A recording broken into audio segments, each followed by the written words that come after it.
Hanlai. Bismillahirrahmanirrahim. Assalamualaikum warahmatullahi wabarakatuh. Kesempatan ini saya akan menyampaikan bagaimana cara-cara penggunaan alat semprot untuk pertanian. Alat semprot pertanian ini memang sangat diperlukan sekali dalam rangka pengendalian hama dan penyakit, baik menggunakan pestisida kimia atau pestisida biologi, atau menggunakan zat perangsang tubuh atau pupuk dari pertanian. Coba akan saya perkenalkan dulu. Ini ada salah satu alat semprot yang memang sudah ada modifikasi ya perkembangannya. Yang dulu itu kebanyakan secara manual, yaitu dipompa secara manual, tapi sekarang sudah berkembang menjadi kombinasi yaitu manual dan elektrik. Nah, ini pompa itu adalah jenisnya semi otomatis ya. Apa ciri-ciri semi otomatis? Di mana semi otomatis itu air yang ditarik masuk ke pompa dan disemprotkan, baik itu pemompaan secara manual maupun secara elektrik. Kelebihan dari yang semi otomatis ini yaitu biasanya caranya akan stabil, konstan ketika kita melakukan penyemprotan. Dibandingkan dengan yang otomatis itu biasanya dipompa dulu, ada tekanan udara, lalu nanti disemprotkan. Nah, ini kelemahan dari yang otomatis biasanya adalah di mana daya semburnya semakin lama semakin berkurang. Itu kira-kira untuk kelebihan antara semprotan otomatis dengan semi otomatis. Kita selanjutnya akan memperkenalkan bagian-bagian dari pompa gendong yang untuk penyemprotan. Ini yang pertama adalah tank dari pompa gendong. Ini isinya adalah sekitar 15 liter ya, pompa gendong. Nah, ini dan bagian pompa sebetulnya. Bagian pompa ini bisa digerakkan secara manual, dan juga bisa digerakkan secara elektrik. Ini menggunakan aki ya. Jadi ini double dua. Nah, ini adalah tali untuk penggendong. Ini tutup dari, nah ini saringan yang ada di mana? Di atas, bagian atas di saringan ini. Lalu ini ada tutupnya ya, tutupnya. Nah, ini juga ada nanti setangnya atau dan ini adalah selang penyambung di antara tank dan pegangan untuk penyemprotan. Nah, ini untuk mengatur nanti semburannya macam-macam. Ada nozzle yang memang nanti semburannya mungkin untuk gulma, untuk tanaman sayur. Nanti ada yang nozzle berbentuk kipas, berbentuk bengkok, memang kita nggak dibawa nih, nanti kita coba bawa. Nah, di sini yang paling utama itu adalah dari segi bagaimana menghidupkan kalau menggunakan yang elektrik. Nah, elektrik itu di sini harus, nah ini adalah itunya apa? Untuk stop kontaknya ya, saklarnya. Nah, ini. Nanti kalau mau dihidupkan ini saklar dihidupkan, ini hidup ya. Nah, udah hidup gini, ini nanti akan ada pengaturan besar dari volume semprot ini di sini. Semprotan kencang semprotannya tersebut, keras atau rendahnya. Nah, ini di sini. Nah, ini bisa direndahkan, bisa di. Nah, ini matikan ya. Ini yang pertama. Ini gerakan oleh aki ya. Nanti akinya harus disetrum dulu. Ini bagian apa? Untuk ngecas. Ini kita cas. Jadi nanti dicas dulu. Udah dicas baru bisa dipakai.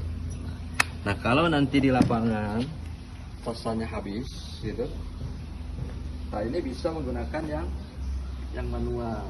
Yang manual itu ini. Jadi tapi dengan syarat ya, kalau dengan manual ini kan, kalau yang manual maaf, kita kalau menggunakan yang elektrik ini dipasang di sini. Nah, ini selang ini dipasang di bawah ini. Jadi pemasangannya di sini. Nah ini bisa digunakan kan, berarti ini menggunakan yang elektrik ya. Tapi ketika nanti ini tidak bisa menggunakan elektrik karena ada kendala strum yang kurang atau belum casannya habis, jadi bisa menggunakan manual. Nah manual ini adalah menggunakan pompa, tapi selangnya ini dipindahkan dulu ke atas. Nah ini di sini ini harus dipasang. Nah ini baru bisa digunakan secara manual, yaitu menggunakan ya, tekanan ini, tekanan manual. Nah ini kalau semprotan ini bisa manual, jadi nanti pompa dulu supaya masuk ke airnya, itu bisa. Bila akan melakukan penyemprotan dengan elektrik, maka jangan lupa untuk menutup lubang pengeluaran untuk manual.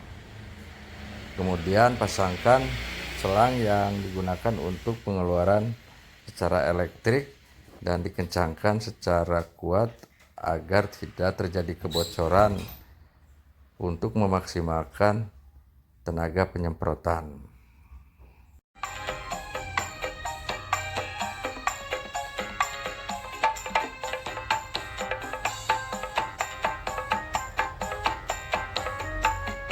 Tapi dengan keamanan atau safety wear. Nah, di sini keamanannya satu, disyaratkan harus pakai penutup kepala ya, topi. Nah, pakai topi, lalu juga istilahnya pakai masker ya. Ini harus pakai masker. Terus pakai kacamata harusnya ya, kacamata. Terus ini pakai sarung tangan, harus yang ini. Juga harus pakai baju yang kedap air sebetulnya. Jadi ada nih baju terus, ya, terus pakai sepatu. Nah ini persyaratan dalam rangka penggunaan pestisida dalam rangka penyemprotan tanah dan penyakit agar kita aman dari efek samping dari penggunaan pestisida. Itu ya. Nanti kita lanjutkan dengan bagaimana cara pengaplikasian. Oke. Ini pelaksanaan penyemprotan dengan tenaga listrik DC dari aki ya. Jadi secara elektrik tidak usah dipompa secara manual. Ini sebetulnya dalam pelaksanaan lebih mudah karena tidak perlu memompa. Sebelum pelaksanaan penyemprotan sebaiknya alat semprot dikalibrasi dulu kemampuannya. Berapa liter per menit kemampuan alat semprot itu untuk mengeluarkan cairan, sehingga nanti aplikasinya bisa lebih tepat. Oke, ini praktek penyemprotan menggunakan pemompaan secara manual, yaitu menggunakan tenaga dipompa secara terus-menerus selama kita melakukan penyemprotan. Pelaksanaan penyemprotan di lapangan yaitu di lahan usaha tani yang harus diperhatikan yaitu arah angin. Pelaksanaannya penyemprotan harus memotong arah angin agar cairan semprot tidak terkena kepada badan pelaksana penyemprot atau aplikator, sehingga tidak terjadi keracunan terhadap operator.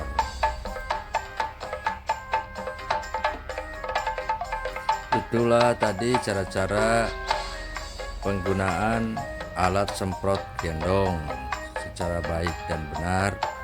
Semoga bermanfaat. Terima kasih.